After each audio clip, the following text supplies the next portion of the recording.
안녕하세요. 오늘 하루도 사탐데이 강서윤의 사탐데이입니다. 오늘은 지난 시간에 이어서 2025학년도 3월 고1 통합사회 어려웠던 문제들 함께 살펴보겠습니다. 우선 17번입니다. 세계지리 문제가 나왔는데 월평균 기온과 강수량이 잘 나와 있습니다. 자료를 함께 보면서 문제를 풀어보면 우선 제일 눈에 띄는 특징을 가진 C부터 살펴보면 C는 연중 제일 더워요. 1월, 2월, 6월, 7월 할 것 없이 1년 내내 비슷한 온도로 덥습니다. 거의 30도 가까이 되죠? 열대기후입니다. 특히 지도의 이 적도 부분인 것만 봐도 C는 열대기후인 거를 알 수 있는데요. 강수량은 또 어때요? 1년 내내 엄청 많이 오죠. 비가 엄청 많이 오는 고온 다습한 기후입니다. 월 평균 기온이 거의 연중 18도씨 이상으로 아무리 추운 최한월 기온도 18도씨 이상이에요. 그만큼 열대우림이라는 것을 알 수 있습니다. 그 다음으로 눈에 띄는 지역이 겨울에 엄청 추운 B인데요. 제일 추운 12월, 1월 날씨를 보면 영하 10도를 넘어서 거의 영하 20도 가까이 되죠. 가장 추운 날이 즉 최한월이 마이너스 3도씨 이하예요. 그러면 냉대기후라고 볼 수 있겠죠. 겨울에 엄청 추운 대신 최난월, 따뜻할 때는 또 10도씨는 넘습니다. 이 점을 보아 냉대기후인 걸 알 수 있는데요. 그리고 마지막으로 남은 A는 아무리 날씨가 추울 때라도 영하 밑으로 떨어지진 않았어요. 그래서 온대기후인 걸 알 수 있는데요. 그 중에서도 지중해성 기후입니다. 위치를 보면 또 명확하게 알 수 있죠. 여름에 비가 엄청 적게 와요. 여름에 온도는 제법 높아요. 여름 온도는 거의 30도에 육박할 정도로 열대기후와 큰 차이가 나지 않죠. 그 정도로 고온한데 여름에 강수량은 또 엄청 낮으니까 이 점에서 고온 건조기후라는 점을 알 수 있습니다. 대표적으로 유럽의 스페인 국가가 해당하겠죠. 저는 그렇게 해외여행을 막 찾아다니지 않는데 찾아다닐 시간은 많은데 돈이 없어요. 그래서 이렇게 여기저기 세계 여러 나라를 가보진 못했지만 주변에 친구들 이야기를 들어보면 스페인이 여름에 엄청 덥다고 하더라고요. 대신에 겨울에 결혼하는 친구들은 신혼여행으로 스페인에 되게 많이 가요. 왜냐하면 스페인의 겨울에 우리나라처럼 막 춥진 않아서 영하로 떨어지진 않아서 겨울에 여행하기 좋다고 합니다. 그래서 주변에 북유럽이나 이런 나라 친구들도 스페인 같은 곳에 겨울 휴가를 온다고 해요. 그 정도로 여름에는 엄청 덥고 겨울에는 그렇게까지 춥진 않고 그 정도로 온대기후인데 그 와중에 여름에 비는 엄청 적게 오는 고온 건조한 기후더라. 요 정도 살펴보았는데요. 우선 냉대와 한대는 달라요. 한대기후에서는 아예 나무가 자라기 힘들거든요. 그래서 나무가 우선 자라기 위해서는 최소 최난월에 즉 가장 따뜻할 때 적어도 10도씨는 넘어야지 나무가 자랄 수 있어요. 그래서 나무가 자랄 수 있다 없다로 한대 냉대가 나뉘는데 한대에선 나무가 거의 자랄 수 없고요. 냉대에서는 그나마 자랄 수가 있습니다. 그래서 아까 제가 한대라고 적지 않고 냉대라고 적었는데요. 여기서 우리는 또다시 최한월을 기준으로 즉 가장 추운 날을 기준으로 열대, 온대, 냉대를 나눠볼 수가 있어요. 우선 열대는 가장 추운 날에도 18도씨가 넘습니다. 그래서 연중 더워요. 연교차가 썩 크지가 않아요. 1년 내내 더워요. 왜냐면 제일 추울 때도 18도씨 이상이 될 정도로 덥기 때문이에요. 그리고 추움에도 불구하고 최난월이 10도씨가 넘어서 그나마 나무가 자랄 수 있는 냉대기후에서는 제일 추울 때 마이너스 3도씨보다 낮아요. 그래서 겨울에 엄청 춥습니다. 그리고 그 사이에 있는 게 온대기후입니다. 나무가 자랄 수 있는 기준으로 첫 번째, 최난월에 10도씨 이상. 그리고 두 번째, 최한월을 기준으로 열대, 온대, 냉대를 나눌 수 있다라고 알 수 있었어요. 그럼 한번 선지를 살펴보면 우선 1번 A에는 오렌지, 올리브 등을 재배하는 수목 농업이 활발하다. 요거 맞는 말이죠. 우선 온대니까 당연히 수목 농업 가능하겠고요. 그 중에서도 스페인의 올리브유가 엄청 유명하죠. 이런 유럽 지중해에서는 와인 같은 신선한 과일을 베이스로 하는 그런 술도 발달했고요. 스페인 가면 올리브유를 꼭 하나씩 사오더라고요. 스페인에서는 이런 올리브나 오렌지, 포도 같은 과일이나 채소 등이 싱싱하게 잘 자라더라. 왜냐면 습하면 썩잖아요. 우리나라는 여름에 고온 다습하기 때문에 음식물들이 잘 썩죠. 그런데 건조하면 잘 썩지 않아요. 그래서 이런 신선한 과일과 채소들이 잘 자랄 수 있더라. 그래서 맞는 말이고요. 2번 넘어가서요. 타이가라고 불리는 침엽수림이 넓게 분포한다. 이것도 맞는 말입니다. 침엽수림은 잎이 되게 뾰족한 것들을 말하죠. 우리 잘 생각해보면 술록들이 썰매를 끄는 눈이 엄청 많이 오는 지역의 나무들이 화렵수, 즉 잎이 커다란 게 많아요. 잎이 이렇게 뾰족한 게 많아요.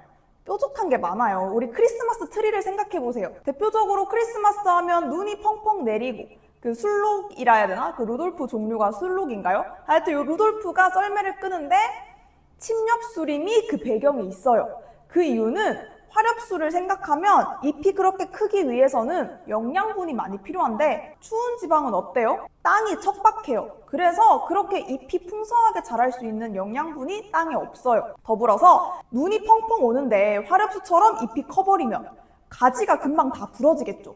그런데 잎이 뾰족한 데는 눈이 쌓이기가 좀 힘드니까 침엽수가 발달하는 거기도 하고요. 그리고 잎이 이렇게 뾰족하니까 수분이 잘 증발하지가 않아요. 그래서 이런 침엽수, 그 이름은 타이가와 같은 것들이 넓게 분포하기가 되게 좋겠죠. 그래서 맞는 말이고요. 3번 넘어가서요. C. 열대기후에는 지면의 열과 습기를 피하기 위해 고산가옥이 발달하겠죠. 특히 여름에 아스팔트에 계란을 구우면 어때요? 계란이 익을 정도로 땅이 열을 되게 많이 흡수해요. 그런데 우리가 거기다 바로 집을 지어버리면 열대기후 애들은 여름에 너무 덥겠죠. 지면으로부터 올라오는 열을 피하기 위해서 살짝 텀을 두고 집을 짓는 고산가옥이 발달합니다. 맞는 말이고요. 4번 A는 우리 아까 A가 지중해성 기후였죠. A는 여름에 비가 엄청 적게 와서 건조하고요. 오히려 12월에서 2월이 강수량이 더 올라가요. 그래서 12월에서 2월에 강수 집중률이 높은 거 맞고요. B를 살펴보면 우리 B는 냉대기후였는데 냉대기후는 여름에는 강수량이 올라가고 겨울에는 강수량이 줄었어요. 그래서 12월에서 2월 사이에 강수 집중률이 오히려 올라가는 거는 지중해성 기후인 A가 맞더라. 옳은 말이고요. 5번 넘어가서요. C는 열대기후인데 열대기후는 기온의 연교차가 크지 않겠죠. 이거는 누구랑 비교를 해도 절대 연교차가 제일 적습니다. 그래서 정답은 옳지 않은 거를 고르는 거였으니까 5번이었고요. B는 기온의 연교차가 크죠. 냉대기후의 겨울에는 거의 마이너스 20도 가까이 되는데 또 제일 따뜻할 때는 10도씨가 넘으니까요. B가 연교차가 큽니다. 정답은 5번이었습니다. 다음 문제 넘어가서요. 사회문제에서도 자주 출제되는 문제인데요. 문화병존, 문화융합, 문화동화의 특징에 대해서 함께 살펴보면 우선 A 학생 답안부터 살펴보겠습니다. 아메리카 원주민이 유럽의 식민 지배를 당해서 고유 언어를 상실했다. 그리고 오히려 외래에서 온 영어를 사용하게 되었다. 자문화의 정체성을 잃어버리는 문화동화에 대한 설명이죠. 그런데 채점 결과가 X래요. 정답이 A가 문화동화가 아닌데 동화라고 써서 틀렸대요. 그러면 A는 자동적으로 문화병존 아니면 문화융합 둘 중 하나가 되겠어요. 그러니까 동화를 정답으로 쓴 학생이 틀렸다고 나오겠죠. 그러면 바로 C로 넘어가서요. 우리나라의 전통적인 한옥 양식과 우리나라 전통과 서양, 외래에서 온 문화가 결합했더니 새로운 형태가 되었다. 문화융합에 관한 설명이죠. 기존의 문화와 새로운 문화가 결합해서 제3의 문화, 새로운 문화가 나타나는 현상이 문화융합이었죠. 그러면 요건 또 맞대요. 그러면 C가 문화융합이 맞죠? 그러면 A가 자동적으로 A, B, C 각각 융합, 동화, 병존 중에 하나씩 올 수 있는데 지금 융합이 나와버렸잖아요. 그러니까 A는 자동적으로 융합이 아니고 병존이겠죠. A가 병존이면 B는 이제 하나 남은 동화가 되겠네요. 이런 문제는 이렇게 풀어나가는 거예요. 우리 이제 A, B, C 다 알았으니 보기 선지를 살펴봅시다. A가 문화병존이었는데 이 문화병존과 달리 B는 동화였잖아요. 동화가 문화의 다양성 증진에 기여하지 않겠죠. 동화는 원래의 내 문화를 잃어버리는 거잖아요. 그러니까 다양성이 오히려 줄어들고 외래 문화만 남으니까 다양성 증진에는 기여하지 않습니다. 틀린 진술이고요. 니은 넘어가서요. 동화와 달리 C, 융합은 기존의 문화와 외래 문화가 결합해서 제3의 문화, 즉 새로운 문화가 나타나는 현상이다. 융합에 대한 설명 맞죠? 정답이고요. 디귿, 문화 변동 과정에서 자문화 정체성을 상실하는 거는 동화에 관한 설명이었죠. 그래서 A는 동화가 아니라 병존이었으니까 동화는 B에 관한 설명이었죠. 그래서 틀린 말이고요. 아까 학생이 적었던 아메리카 원주민이 유럽 식민 지배를 당하면서 본인들의 고유 언어를 상실한, 즉 자문화의 정체성을 상실한 케이스가 동화에 꼭 맞는 설명이었습니다. 리을 넘어가서요. 우리나라 전통의학인 한의학과 서양의학이 공존한다 라는 거는 병존이죠. 문화 병존에 관한 설명인데 B, 가는 B에 관한 설명, 즉 동화에 관한 설명이 와야 되잖아요. 그래서 들어갈 수 없다. 문화 병존에 관한 설명이 들어갈 수 없다라고 했으니 맞는 말입니다. 정답은 4번이었어요. 우리 사회 파트, 우리 사회문화와 같은 이러한 일반 사회 파트에서는 이런 문제풀이 방식을 여러분들이 스킬을 길러 놓으셔야 되고요. 다음으로 22번도 일반 사회, 즉 사회문화에서 종종 나오는 파트인데요. 함께 살펴보면 다음 자료에 대한 설명으로 옳은 것은 A와 B는 각각 공공부조와 사회보험 중 하나이다. 사회보장제도가 나왔어요. 이 문제도 고1 통합사회에서는 나름 풀만하게 나왔는데 이것도 어렵게 나오면 골치 아프니 기본기를 탄탄하게 같이 살펴보자고요. 우리나라는 국가는 사회보장, 사회복지 증진에 노력할 의무를 가진다. 그래서 우리나라는 인간다운 생활 보장을 위해, 인간다운 생활은 사회권에 관한 대표적인 설명입니다. 그래서 가는 사회권이겠고요. 그리고 이러한 인간다운 삶을 위해서 사회복지제도를 운영하고 있다. 그중 A는 일정 소득이 있는 개인, 기업, 정부가 비용을 분담해서 그 구성원들에게 발생하는 사회적 위험에 대비하는 제도이다.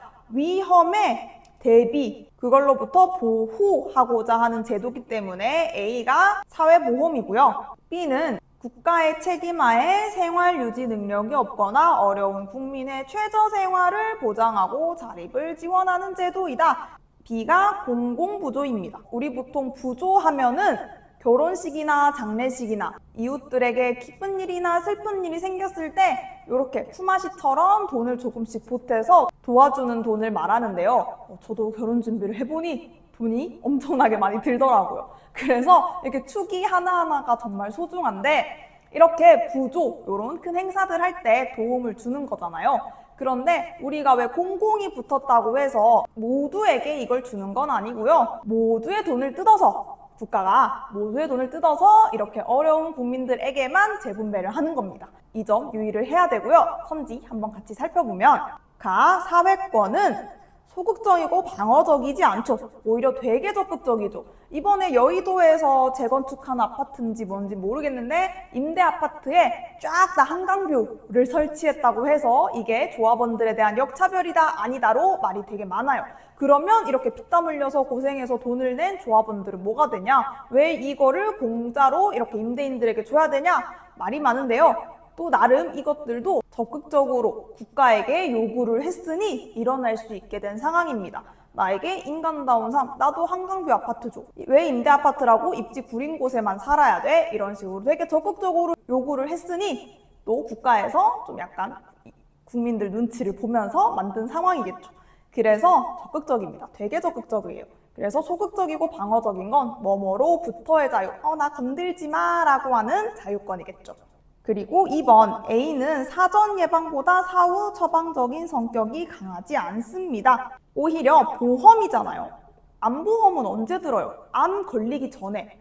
치아보험 언제 들어요? 치아가 썩기 전에. 그래서 우리가 사전에 우리 미래에 사망, 노령, 질병, 재해 이런 것들이 발생하면 어떡하지라고 사전에 생각하고 그 위험을 대비하는 거니까 사전 예방입니다. 저희 학교, 제가 근무하는 학교 근처에 불이 났는데 경기도민들이 화재보험에 가입되어 있다고 하더라고요. 저도 제가 가입되어 있는지 몰랐고 그 학부모들 중에서도 모르는 사람들이 있을까봐 학교에서 알려주고 했는데요. 그러니까 화재가 발생하기 전에 미리 드러났기 때문에 이런 화재 같은 재해, 재난에서도 우리가 대비할 수 있겠죠. 그래서 사전 예방적입니다. 3번 넘어가서요. B. 공공부조의 사례로 국민기초생활보장제도를 들 수 있다. 그쵸? 이 기초생활보장제도를 누구나 혜택받을 수 있나요? 아니죠. 여기 아까 나왔던 생활유지 능력이 없거나 어려운 국민들에게 최저생활을 보장해주는 제도입니다. 근데 최저생활의 보장이 어디까지인지 모르겠어요.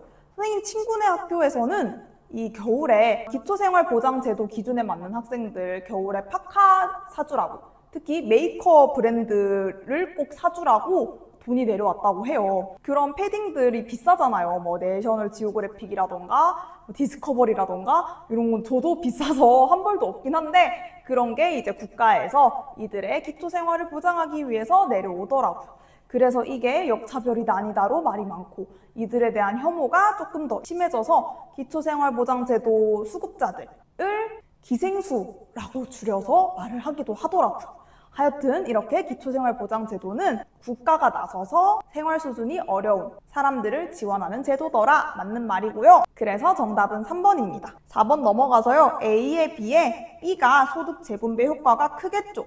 A는 모든 구성원들에게 발생하는 위험에 대비하는 거라면, 왜냐면 늙지 않는 사람 없잖아요. 노령에 대비하는 건데 뭐 강남에 사는 노인들이라고 해서 노령연금 안 주고 그런 게 아니죠.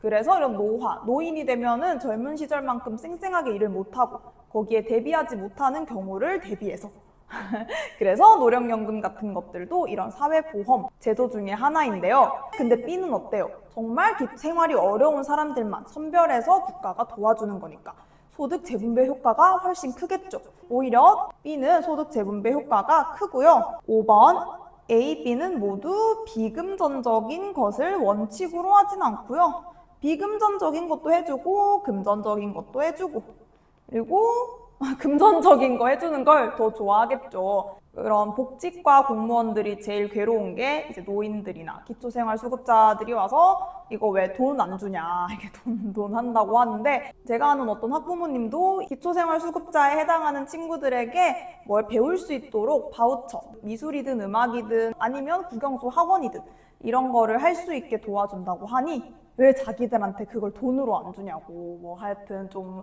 원칙이 그런 거라서 제가 어떻게 바꿔줄 수 있는 건 아니었으나 하여튼 그렇게 문의를 하시더라고요. 그래서 돈이 좋긴 하지만 비금전적인 게 원칙은 아니고요. 비금전적인 걸 할 수도 있고 뭐 교육을 시켜준다던가 아니면은 진짜 돈으로 금전적인 걸 할 수도 있겠죠.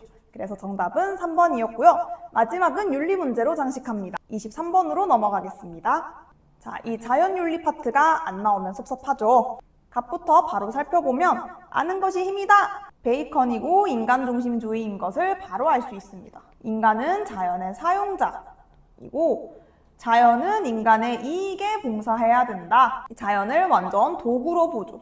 그리고 을로 넘어가서요. 바람직한 대지 이용을 경제적 문제로만 생각하지 않고 윤리적, 심리적 관점에서도 검토하고, 그리고 생명공동체의 통합성과 안정성, 아름다움의 보존에 이바지한다면 그것은 옳다. 그리고 그렇지 않다면 그르다라고 한 대표적인 레오폴드, 생태중심주의자죠. 아래쪽 그림을 함께 탐구해보면 기억, 인간의 생존을 위해 대지를 자원으로 이용할 수 있는가? 인간중심주의자인 갑은 당연히 이용할 수 있다라고 하겠죠.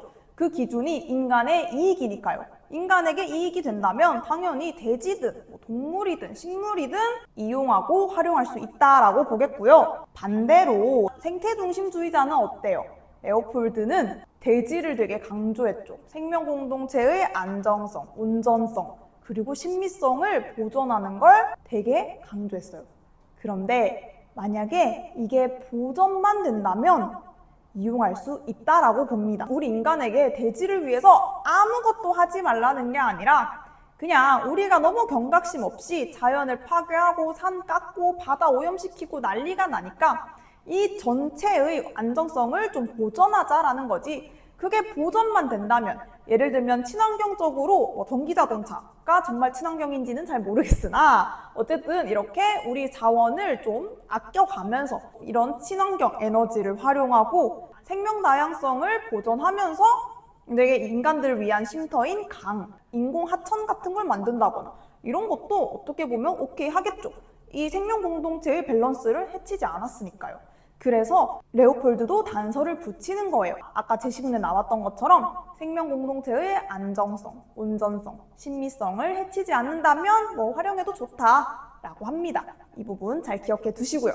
니은 넘어가서요. 자연의 가치는 인간의 이익과 필요에 따라 평가되는가? 완전 맞는 말이죠. 아까도 말했지만 인간 중심주의자인 베이컨은 인간의 이익을 위해서라면 인간의 이익을 위한 도구로 자연을 활용한다라고 했습니다.